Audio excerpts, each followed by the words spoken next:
அன்பின் பரலோக தகப்பனே, இந்த நல்ல நேரத்திற்காக உம்மை நன்றியோடு துதிக்கிறோம் அப்பா.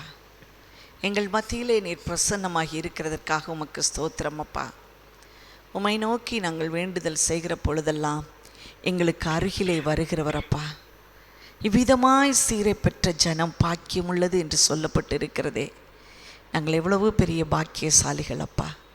உம்முடைய தேவ ஆராதனை எங்கள் கைகளிலே ஒப்பு கொடுத்திருக்கிறீரப்பா. உம்மிலே நாங்கள் ஆராதனை செய்து மகிழ கிருபை தாங்கப்பா.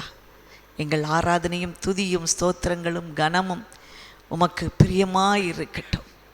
பாடல்களை பாடுகிற பொழுதும், ஜெபிக்கிற பொழுதும், ஆராதிக்கிற பொழுதும், வேதத்தை தியானிக்கிற பொழுதும் எல்லாருடைய இருதயங்களும் கொழுந்து விட்டு எரியட்டும். தேவ மகிமையினால் ஒவ்வொரு இடத்தையும் நீர் நிறைப்பீராக. இயேசுவின் நாமத்தினாலே ஜெபிக்கிறோம் பிதாவே, ஆமேன், ஆமேன். துதியும் கனமும் மகிமையும் அவர் ஒருவருக்கே உரியது. அவர் ஒருவரே அதை பெற்றுக்கொள்ள பாத்திரராயிருக்கிறார். சொல்லுவோமா? மகிமை உமக்கன்றோ, மாட்சிமை உமக்கன்றோ. அவருடைய விலையேற பெற்ற இரத்தத்தினாலே விலை கிரயமாய் நம்மை வாங்கி இருக்கிறார். விலையின்றி நாம் மீட்கப்பட்டிருக்கிறோம். விலையின்றி நாம் மற்றவர்களுக்கு அவரை காண்பிப்போம். சொல்லுவோமா? மகிமை உமக்கன்றோ.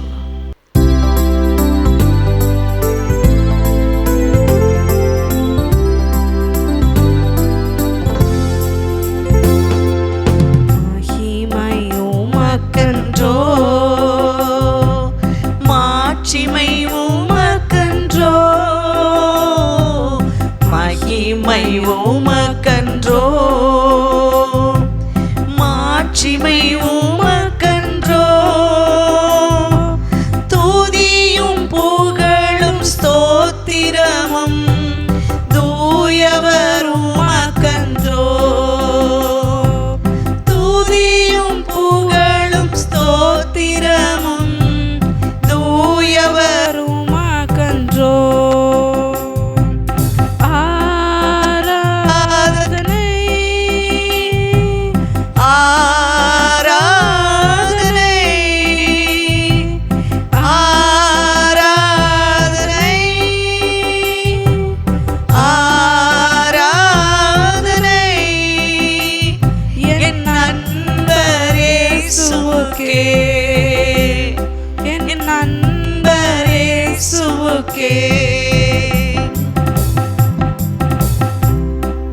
விலையேற பெற்ற உம் இரத்தத்தால் விடுதலை கொடுத்தீர்.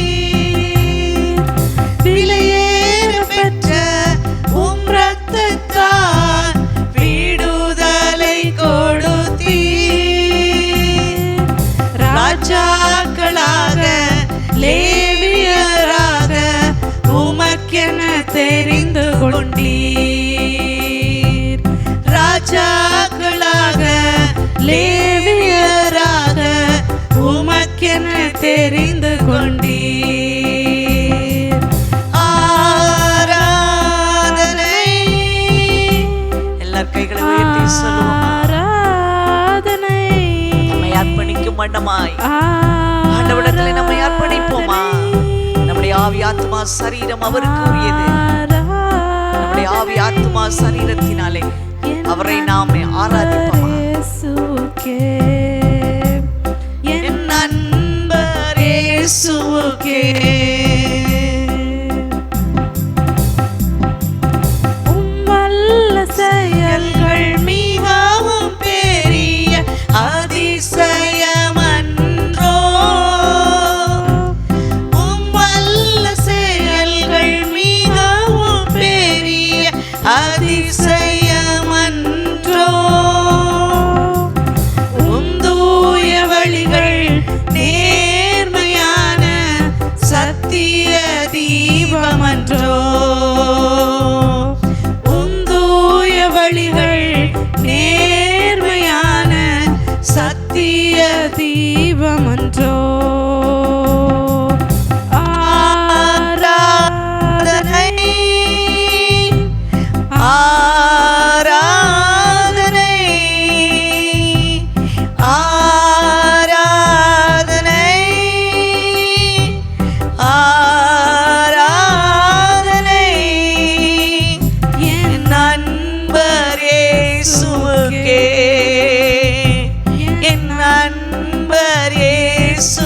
உமக்கே.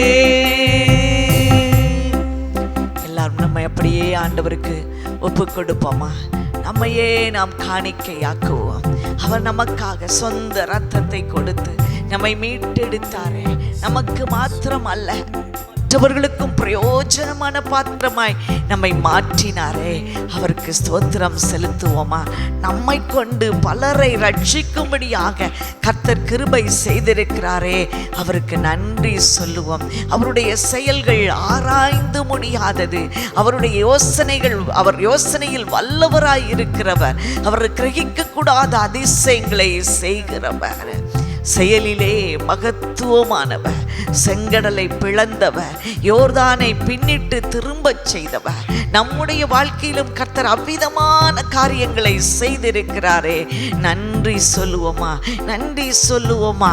கோலியாத்தை நமக்கு முன்பதாக முறிந்து ஓட பண்ணினாரே.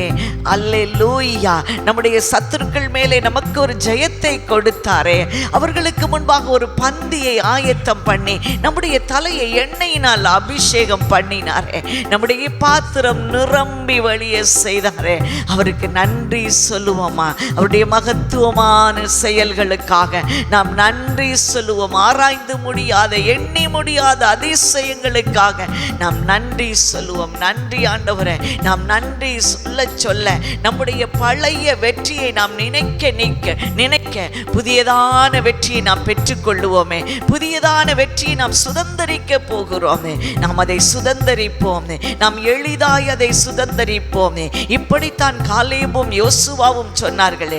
இஸ்ரவேல் தேசத்திலே அவர்கள் கானான் தேசத்தை சுற்றி பார்த்து வந்து அவர்கள் இப்படி சொன்னார்கள், நாம் எளிதாய் சுதந்தரிப்போம். ஏனென்றால் அவர்களுக்குள்ளே இருந்த ஆவி வேறே ஆவி உடையவர்களாய் இருந்தார்கள்.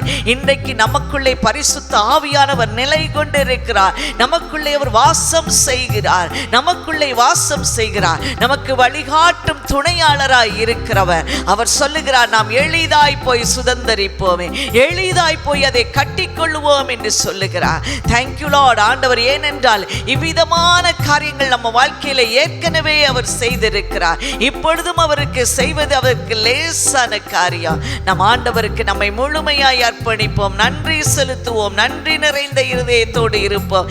பெரிய காரியங்களை எதிர்பார்ப்போம். கர்த்தர் அவ்விதமாய் செய்ய போற தயவுக்காக அவருக்கு நன்றி நன்றி நன்றி அப்பா. உமக்கே கோடா கோடி நன்றி. உமக்கே மகிமை செலுத்துகிறோம், கனம் செலுத்துகிறோம் அப்பா. ஏற்றுக்கொள்ளும் இயேசுவின் நாமத்தினாலே ஜெபிக்கிறோம் பிதாவே. ஆமென் ஆமென்.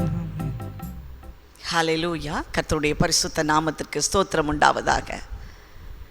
இந்த நாளிலும் கர்த்தர் நம்மோடு கூட நல்ல வார்த்தையின் மூலமாய் பேசுகிறார். அவர் பேசுகிற ஒவ்வொரு வார்த்தையிலும் நாம் கற்றுக்கொள்ள வேண்டிய அநேக காரியங்கள் இருக்கிறது. அவர் அந்த வார்த்தையின் படியே அவர் ஆசீர்வதிக்கிற தேவனாய் இருக்கிறார். அவருடைய வார்த்தைகள் வெறுமனே வருவது இல்லையாம். அது அவர் அனுப்புகிற காரியமாகவே மாறும்படியாக கர்த்தர் செய்கிறார்.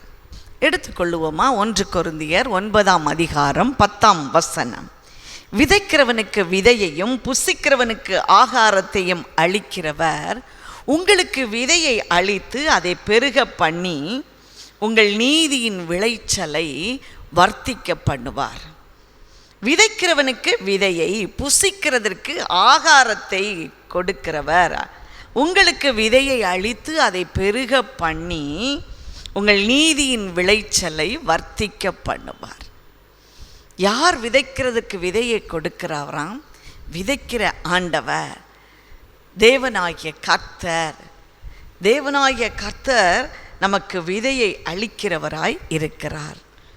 அவருடைய பிள்ளைகளை அவர் ஆகாரத்தினாலே போஷிக்கிறவராய் இருக்கிறார்.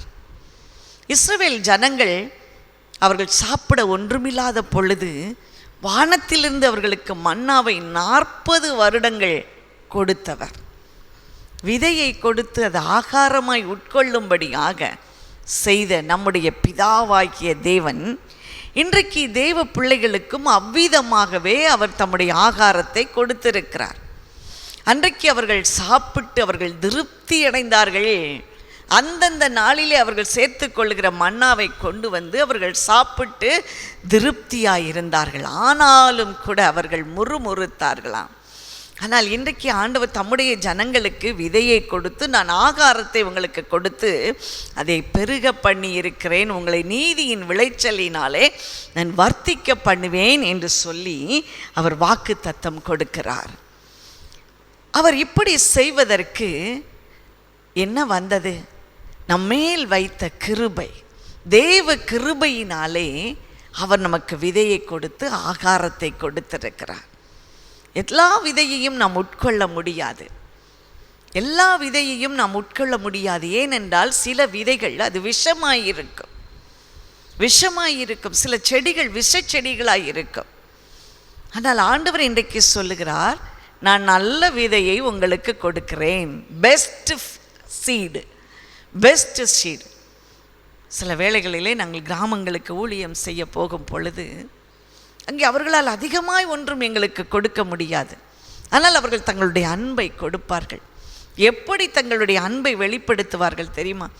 அவர்களே ஒருவேளை பஞ்ச காலத்தில் இருக்கலாம், அவர்களே ஒருவேளை பட்டினியாக இருக்கலாம், ஆனால் அவர்கள் எங்களுக்காக விதைக்கு வைத்திருந்த தானியங்களை கொடுப்பார்கள். அதை நாங்கள் வாங்கும்போது உண்மையிலே எங்களுக்கு கண்ணீர் வரும். ஏன் தெரியுமா? விதையை யாருக்கும் அவர்கள் கொடுப்பது இல்லை. எங்களுக்காக அதை நன்றாய் அதை சுத்தம் பண்ணி எல்லாவற்றையும் க்ளீன் பண்ணி அழகாக எங்களுக்கு கொடுப்பார்கள். நாங்கள் அதை வாங்கும் பொழுது நாங்கள் நினைப்போம், கர்த்தர் எவ்வளவு அருமையான விதையினாலே, அருமையான தானியத்தினாலே, அருமையான பருப்பு வகைகளினாலே நம்மை போஷிக்கிறார் என்று சொல்லி. ஒரு விதையை விதைத்து வைத்தவனுக்கு அது எப்படி வளருகிறது என்று தெரியாது.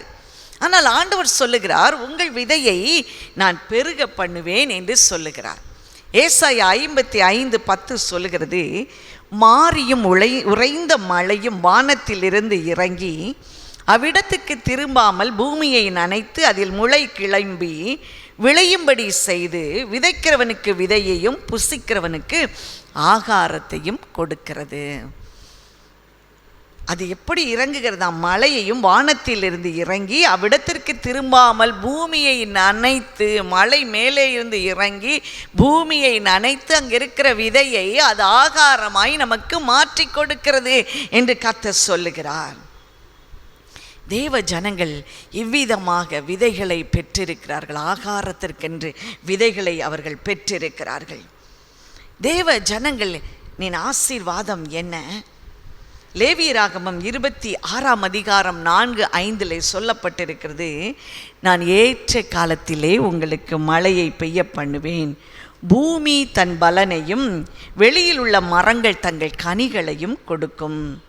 திராட்சைப்பழ காலம் வரைக்கும் போரடிப்பு காலம் இருக்கும், விதைப்பு காலம் வரைக்கும் திராட்சை பழம் பறிக்கும் காலம் இருக்கும். நீங்கள் உங்கள் அப்பத்தை திருப்தியாக சாப்பிட்டு உங்கள் தேசத்தில் சுகமாய் குடியிருப்பீர்கள். என்ன அருமையான வாக்கு தத்தம்!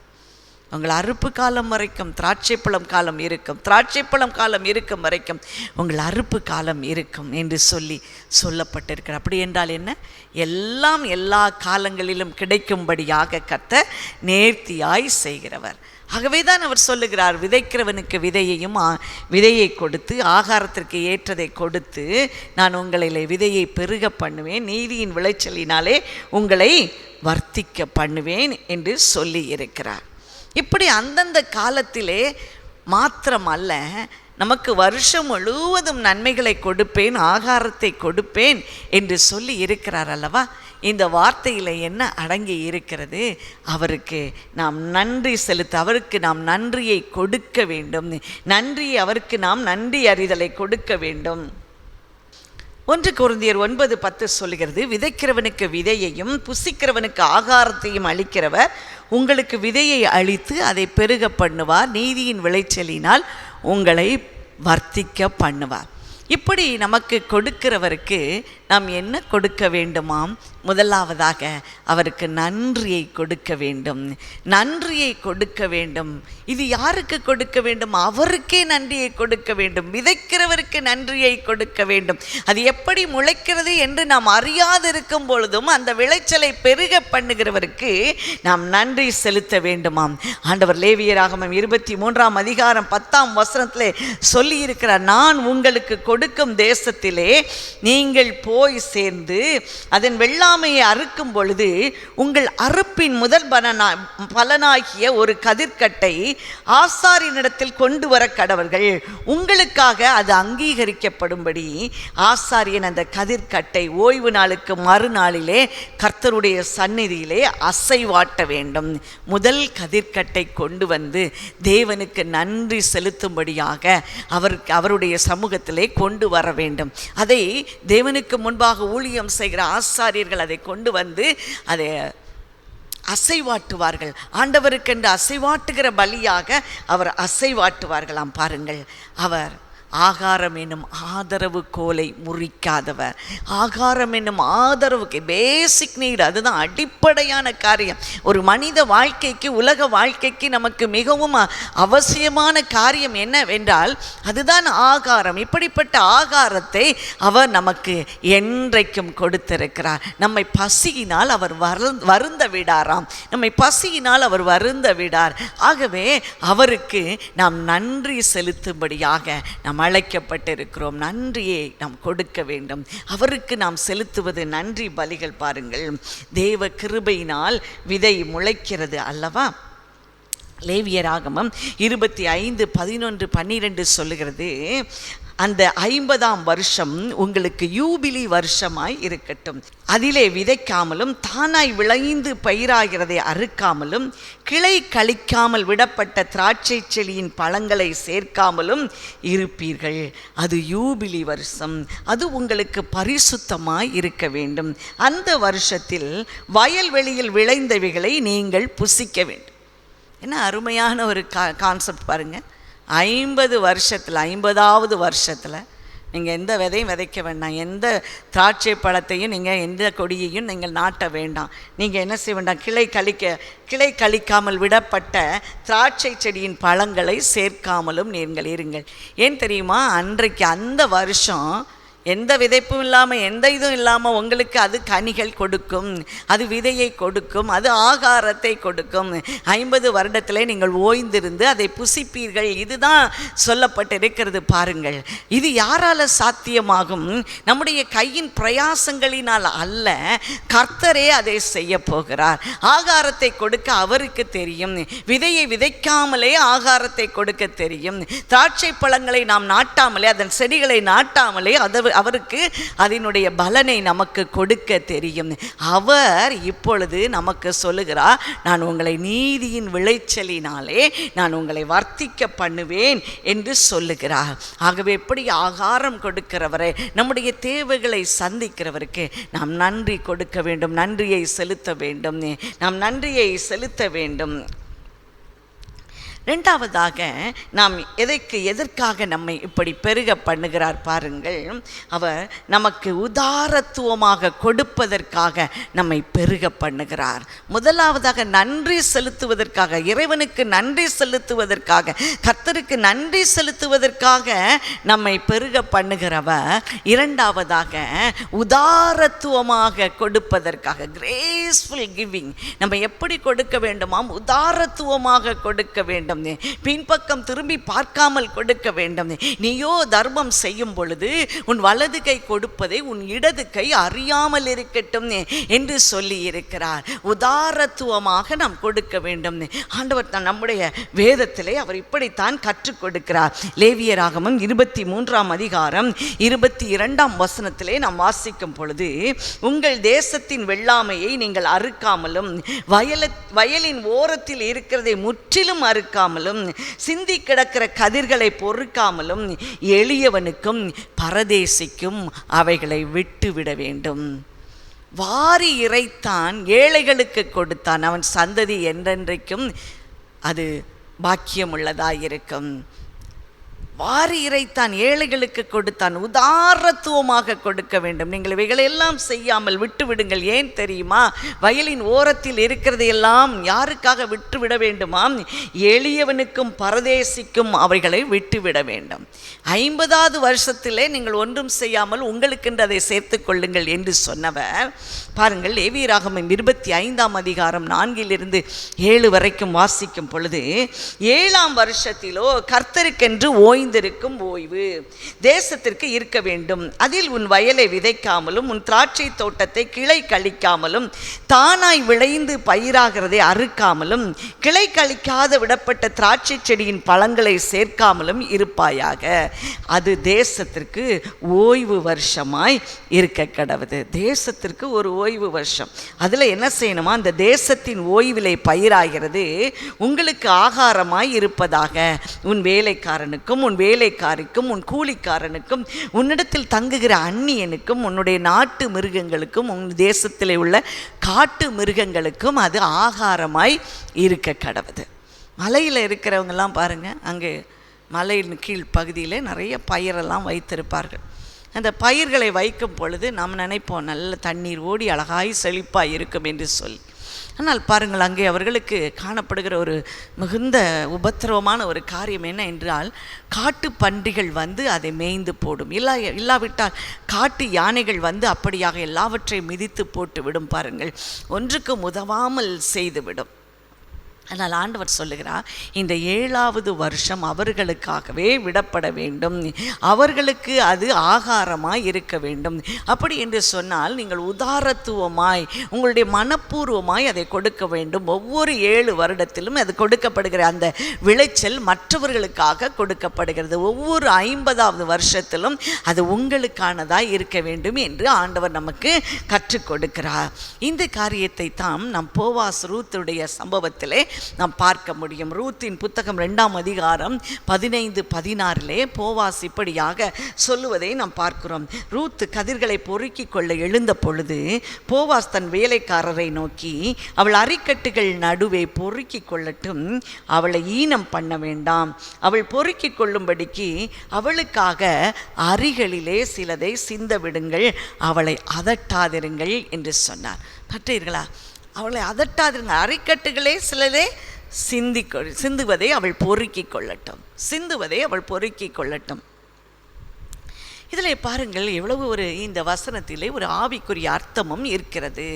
2 கொரிந்தியர் 9ஆம் அதிகாரம் 10ஆம் வசனத்திலே, விதைக்கிறவனுக்கு விதையையும் புசிக்கிறதுக்கு ஆகாரத்தையும் அளிக்கிறவர் உங்களுக்கு விதையை அளித்து அதை பெருக பண்ணி உங்களை நீதியின் விளைச்சலினால் வர்த்திக்க பண்ணுவார். ஆண்டவருக்கு நன்றி செலுத்த கொடுக்க வேண்டும், அடுத்ததாக மற்றவர்களுக்கு நாம் கொடுக்க வேண்டும் என்று சொன்னா, இதற்குள்ளே ஒரு விதமான ஒரு ஆவிக்குரிய அர்த்தம் ஒன்று காத்திருக்கிறது. பாருங்கள், அதற்குள்ளே இருக்கிறது. பாவத்திற்கு அடிமைப்பட்டு நாம் நரகத்திற்கு போக வேண்டிய நம்மை பரலோக வாசிகளாக இயேசுவின் ரத்தம் மாற்றினது. நமக்கு நித்திய ஜீவனை கொடுப்பேன் என்று சொல்லி ஆவிக்குரிய உன்னதமான காரியங்களையும் நமக்கு அவர் அளித்திருக்கிறவர். இந்த தேவ ஆசீர்வாதங்களை பெற்ற நாம் சும்மா இருப்பதற்காக அவர் கொடுக்கவில்லை. நமக்கும் அது அவர் ஆவிக்குரிய ஆசீர்வாதம். இதே போல நீ மற்றவர்களுக்கும் ஆசீர்வாதமாய் இருக்க வேண்டும். எதிலே? மற்றவர்களையும் அப்போல்டு பண்ணுவதற்கு, ஆவியிலே அவர்களை வளர வைப்பதற்கு, அவர்கள் மனம் திரும்பி பரலோக ராஜ்யத்தில் கொண்டு வரப்படுவதற்கு அவர்களுக்கு நாம் உதவ வேண்டும். இந்த வாக்குத்தத்தம் அப்படித்தான் சொல்லுகிறது. உங்களை நீதியின் விளைச்சலினாலே அவர் வர்த்திக்க பண்ணுவார். நீதியின் விளைச்சலினாலே. அறுப்பு மிகுதி, ஆட்களோ கொஞ்சம். ஆட்களை அனுப்பும்படியாக, வேலையாட்களை அனுப்பும்படியாக எஜமானிடத்திலே கேளுங்கள் என்று சொன்னவர். ஓசியா 10ஆம் அதிகாரம் 12ஆம் வசனம் சொல்லுகிறது, நீங்கள் நீதிக்கென்று விதை விதையுங்கள், தயவுக்கு ஒத்ததாய் அறுப்பு அருங்கள், உங்கள் தரிசு நிலத்தை பண்படுத்துங்கள், கர்த்தர் வந்து உங்கள் மேல் நீதியை வருஷிக்க பண்ணும் மட்டும் அவரை தேட காலமாயிருக்கிறது. அவரை தேடும் காலமாயிருக்கிறது. அவர் வந்து நீதியை வருஷிக்க பண்ணு மட்டும் இன்னும் அந்த காலம் இருக்கிறது. அந்த கொடிய நாள் வரும் முன்பே அவரை தேடுவதற்கு காலம் இருக்கிறது. அவரை தேட வேண்டிய சமயத்திலே தேடுங்கள், அவர்களை கண்டடையத்தக்க சமயத்திலே அவரை தேடுங்கள் என்று வேதம் நமக்கு கற்றுக் கொடுக்கிறது. விதையை கொடுக்கிறவர் நீதிக்கென்று நம்மை விதைக்க சொல்லுகிறார். ஆகவே தான் மத்தேயு எழுதின சுவிசேஷம் 13ஆம் அதிகாரத்திலே விதைக்கிறவனை குறித்து ஒரு உவமை எழுதப்பட்டிருக்கிறது. அதிலே விதைக்கிறவர் யார்? தேவனே விதைக்கிறவர். அவர் வழி விதைக்க ஒருவன் புறப்பட்டான். அந்த விதை எங்கெல்லாம் விழுந்ததாம்? வழி அருகே விழுந்தது, மண் அதிகமில்லாத கற்பாறையின் மேல் விழுந்தது. சில விதைகள் முள்ளுகளிலே விழுந்தது, சில விதை நல்ல நிலத்திலே விழுந்தது. இந்த நல்ல நிலத்திலே விழுந்த இந்த விதை ஒன்று 100ஆகவும், ஒன்று 60ஆகவும், ஒன்று 30ஆகவும் பலனை கொடுத்தது. இன்றைக்கு உங்களுக்கும் எனக்கும் ஆகாரத்தை கொடுக்கிறவர், விதையை விதைத்து விதையை அளிக்கிறவர் நமக்கு நீதியின் விளைச்சலை நமக்கு கொடுப்பார். அநேக ஆத்துமாக்களை நமக்கு அவர் கொடுப்பார். கிருபையினால் நாம் தேவ ஆசீர்வாதத்தை பெற்றிருக்கிறோம். தேவன் நமக்கு அடிப்படை தேவைகளை சந்திக்கும்படியா நம் தேவை எல்லாவற்றையும் பரிபூரணமாய் சந்திக்கிறவர். அதுவும் பெஸ்ட் குவாலிட்டி சீடு, அந்த நல்ல விதையினாலே நம்மை ஆசீர்வதிக்கிறவர். பாருங்கள், இன்றைக்கு நம்மை மற்றவர்களுக்கு ஆசீர்வாதமாய் நம்ம எடுத்து பயன்படுத்துகிறார். இந்த ஆவிக்குரிய உன்னதமான ஆசீர்வாதங்களையும் அவருடைய ஜனங்களாகிய நாம் பெற்றிருக்கிறோம். பிரியமானவர்களே, இன்றைக்கு நமக்கு கொடுத்த இந்த ஆசீர்வாதத்தை மூடி மறைக்க கூடாது. மற்றவர்களை கர்த்தருடைய ராஜ்யத்திற்கென்று வழி நடத்துவர்களாய் நாம் ஒவ்வொருவரும் மாற வேண்டும், பிரயாசப்பட வேண்டும். பிசாசானவன் எவனை விழுங்கலாமோ என்று வகை தேடி சுற்றி திரிகிற காலம், விசுவாசத்தை எடுத்து போடுகிற காலம், ஜெபத்தை ஜெபிக்க முடியாதபடி செய்கிற காலம். ஆனால் கர்த்தர் நமக்கு மனம் இறங்கி அவர் சொல்லுகிறார், நான் சம்பூர்ணமாய் நீங்கள் சாப்பிட்டு திருப்தி அடைவீர்கள் என்று சொல்லுகிறார். உங்களை நீதியின் விளைச்சலினாலே நான் வர்த்திக்க பண்ணுவேன் என்று சொல்லி இருக்கிறார். தானியேல் 12ஆம் அதிகாரம் 3ஆம் வசனம் சொல்லுகிறது, ஞானவான்கள் ஆகாய மண்டலத்தில் ஒளியைப் போலவும் அநேகரை நீதிக்கு உட்படுத்துகிறவர்கள் நட்சத்திரங்களைப் போலவும் என்றென்றைக்கும் உள்ள சதா காலங்களிலும் பிரகாசிப்பார்கள். நீதியின் விளைச்சலினால் அவர் நம்மை வர்த்திக்க பண்ணுவார்.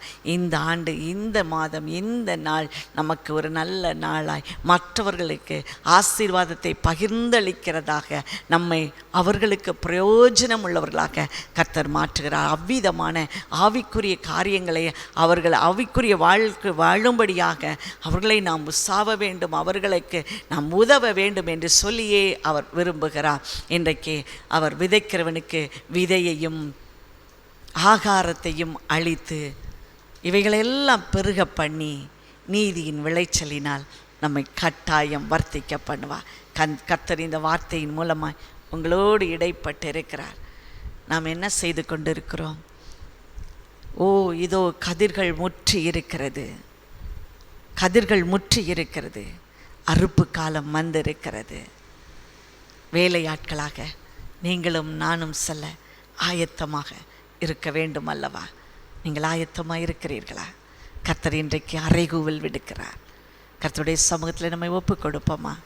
அன்பு தகப்பனே, கிருபையாய் எங்கள் தேவைகளை சந்தித்தவர், கிருபையாய் உலக ஆசீர்வாதங்களை பெற்றுக்கொள்ள வைத்தவர், தேவ கிருபையினால் ஆவிக்குரிய வாழ்வையும் நாங்கள் பெற்றிருக்கிறோம், ஆவிக்குரிய காரியங்களையும் நாங்கள் பெற்றிருக்கிறோம். பரலோக வாசிகளாகி நாங்கள் எங்களை வைத்திருக்கிறீரப்பா. மற்றவர்களையும் நாங்கள் உமக்குள்ளே வழி நடத்த கிருபை தாங்கப்பா. இதோ தாகமாக இருக்கிறேன் என்று சொன்னீரே அப்பா. அநேகரை குறித்த தாகம் உம்மை நெருக்கி ஏவினதப்பா. எங்களுக்கு கொடுத்த ஆசீர்வாதத்தை மற்றவர்களுக்கும் நாங்கள் ஆண்டவரே காட்டி கொடுக்க கிருபை தாங்கப்பா. இயேசுவை நாங்கள் பிரதிபலிக்க எங்களுக்கு உதவி செய்யுங்க. இயேசுவை நாங்கள் பறைசாற்ற கிருபை தாங்க. இயேசுவில் இருக்கிற மீட்பை, இயேசுவில் இருக்கிற பாடு, மரணம், உயிர்த்தெழுதலை, அதற்குள்ளே இருக்கிற ஜீவனை, அந்த உயிர்த்தெழுந்த வல்லமையை ஒவ்வொருவருக்கும் அறிவிக்கிற பாத்திரமாக எங்களை மாற்றுங்கப்பா. அந்த நீதியின் விளைச்சலினாலே விளைய செய்யுங்கப்பா. அரிக்கட்டுகளை சிந்த விடுகிற தேவன், அரிக்கட்டுகளை சிந்த விடுகிற தேவன், சிலதை பொறுக்கிக் கொள்ளட்டும் என்று சொன்னீரே. எங்களுக்காக இன்னும் ஆத்துமாக்களை வைத்திருக்கிறீரே. அந்த நம்பிக்கையோடு நாங்கள் செயல்பட கிருபை தாங்க. இயேசுவின் நாமத்தினாலே ஜெபிக்கிறோம் பிதாவே. ஆமென், ஆமென், ஆமென். எல்லாரும் சேர்ந்து சொல்லுவோமா? என் ஆத்துமாவே கர்த்தரை ஸ்தோத்திரி, என் முழு உள்ளமே பரிசுத்த நாமத்தை ஸ்தோத்திரி. என் ஆத்துமாவே கர்த்தரை ஸ்தோத்திரி, கர்த்தர் செய்த சகல உபகாரங்களையும் மறவாதே. ஆமென், ஆமென். God bless you. கர்த்தர் உங்களை சீயோனிலிருந்து ஆசீர்வதிப்பார். ஆராதனை இயேசுவுக்கே.